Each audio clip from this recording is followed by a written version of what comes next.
여러분 안녕하십니까? 오늘도 참으로 좋은 날입니다. 하나님이 여러분 마음속에 기쁨으로 채워주시기 바랍니다. 저는 오늘 마가복음 5장 25절로 34절의 말씀을 가지고 누가 내 옷에 손을 떼었느냐라는 제목으로 은혜를 나누고자 합니다. 오늘 많은 성도들이 종교적으로, 이식적으로, 윤리적으로 예수님께 나옵니다. 그 때문에 그들의 신앙생활에는 주님의 권능이 임하지 못하는 때가 많이 있습니다. 그럼 어떻게 해야 혈루병을 앓던 여인처럼 예수님의 옷자락에 우리의 손이 다 하나님의 기적을 체험할 수 있을까요? 저는 오늘 혈루병을 앓던 여인이 어떤 방법으로 자기 마음속에 그와 같은 믿음을 생산했는가에 대해 살펴보고자 합니다. 우리가 만일 혈루병을 앓다가 고침을 받은 그 여인에게 자매님은 어떻게 하여 예수님의 옷자락에 손을 댈 수 있었습니까? 라고 묻는다면 그는 틀림없이 다음의 5단계를 이야기할 것입니다. 바로 이 5단계가 제가 여러분께 말씀드릴 믿음의 생산 과정입니다. 첫째로 그 여인은 병이 낫겠다는 간절하고 불붙는 마음의 소원을 가지고 있었습니다. 믿음이란 마음속에 불붙는 소원이 있는 사람에게서만 생겨납니다. 그러므로 하나님의 역사가 일어나기 위해서는 먼저 마음속에 뜨거운 소원의 불길이 일어나야 합니다.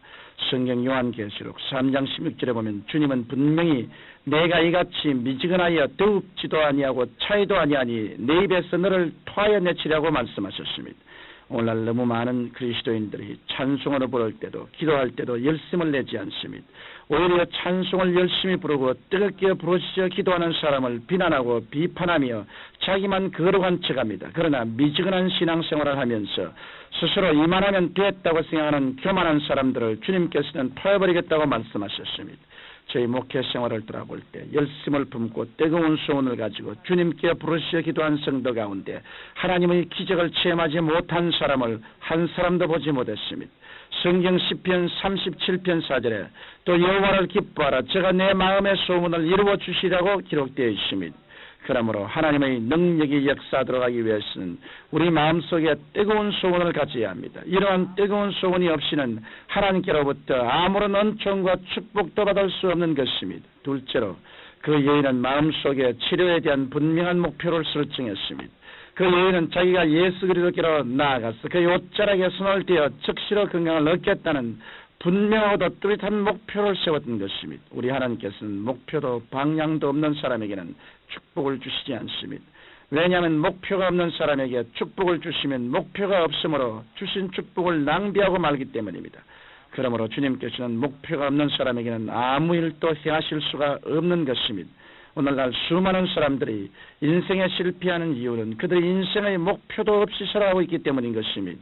그러므로 여러분들이 예수 그리스도를 통하여 하나님의 권세가 여러분에게 임하기를 원하신다면 먼저 여러분의 영과 마음과 몸을 한 초점으로 모을 수 있는 분명한 목표를 설정해야 합니다.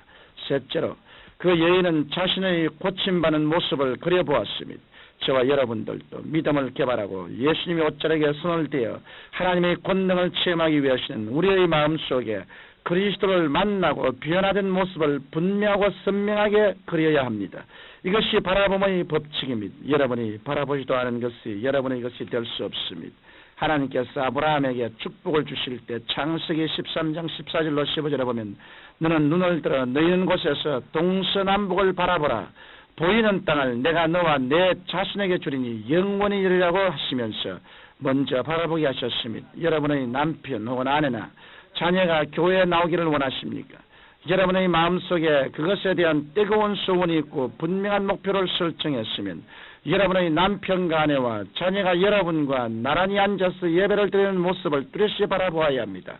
실제로 그런 일이 일어나지 않았지만 자신의 꿈과 환상 속에 이미 이루어진 것처럼 느낄 수 있도록 바라보아야 합니다. 성경 사도행전 2장 17절에 말세 내가 내 영으로 모든 육체에게 부어주리니 너희의 자녀들은 예언할 것이요 너희의 젊은이들은 환상을 보고 너희의 늙은이들은 꿈을 꾸리라고 하였습니다. 환상과 꿈은 미래를 창조하는 기본적인 재료입니다. 꿈이 없는 백성은 망한다고 말한 이유도 여기에 있는 것입니다. 넷째로 그 여인은 꿈이 이루어질 수 있도록 믿음을 풀어놓는 순간을 만들었습니다. 혈루병을 앓는 여인은 뜨거운 소원을 가지고 목표를 분명히 하여 마음속에 선명한 꿈을 그리면서 꿈이 이루어질 수 있는 믿음을 풀어놓는 순간을 예수 그리스도의 옷자락에 손을 대는 순간으로 정하였던 것입니다. 많은 사람들이 소원을 가지고 목표를 명랑하게 설정하고 꿈을 그리지만 기도는 하지 않습니다. 그러나 여러분이 기도를 하지 않으면 여러분이 가진 꿈은 백일몽으로 변하고 맙니다. 꿈을 그리되 주님께 엎드려 철야기도 금식기도로 부르짖어 기도를 하면 여러분의 마음속에 불안과 공포와 의심이 사라지고 꿈이 이루어졌다는 확신이 뱃속에서 넘쳐나오게 됩니다. 이러한 확신을 갖는 순간이 바로 믿음을 풀어놓는 순간입니다. 혈루병을 앓는 여인이 예수님의 옷자락에 손을 대기까지는 몇 번이나 넘어졌는지 모릅니다. 그렇지만 중도에서 포기하지 않았습니다. 그 여인은 결심을 굽히지 않고 예수님의 옷자락에 손을 대어 믿음을 풀어놓는 위대한 순간을 만들었던 것입니다. 여기에서 우리들은 응답받는 기도의 비결을 배울 수 있습니다. 그것은 한두 번 기도하여 응답이 없다고 낙심하면 안 된다는 것입니다. 일단 마음을 정하였으면 마음의 확신이 올 때까지 간절히 기도함으로 여러분의 믿음을 풀어놓을 수 있게 되시기를 바랍니다. 다섯째로 그 여인은 입으로 시인했습니다. 입으로 시인하는 것은 참으로 중요한 일입니다.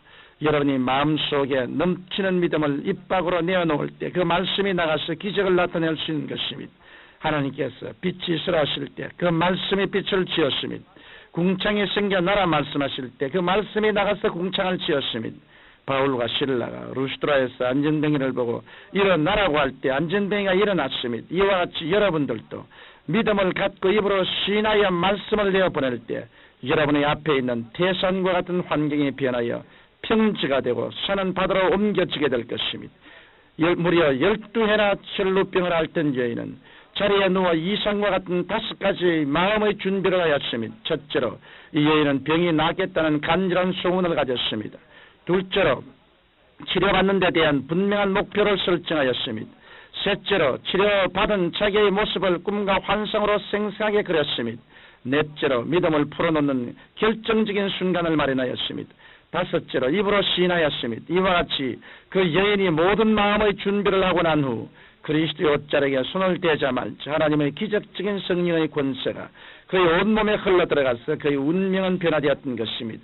그 당시 같은 시간에 같은 장소에서 수많은 사람들이 장사진을 치고 예수님의 옷자락에 손을 대었지만 어떠한 사람에게도 하나님의 역사는 일어나지 않았습니다. 오직 믿음의 마음 준비를 한 혈루병 앓던 여인에게만 하나님의 치료의 역사가 나타났던 것입니다.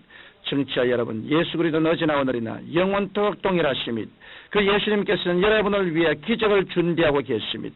이제 여러분은 혈루병 앓던 여인과 같이 마음의 올바른 준비만 하면 됩니다. 그러면 여러분도 12의 혈루증을 앓던 여인이 경험한 하나님의 기적을 체험하게 될 것입니다. 사랑하신 아버지 하나님, 모든 성도들이 믿음을 풀어놓을 수 있게 하여 주시옵시고 하나님의 능력을 받게 하여 주옵소서. 예수님 이름으로 기도합니다. 아멘.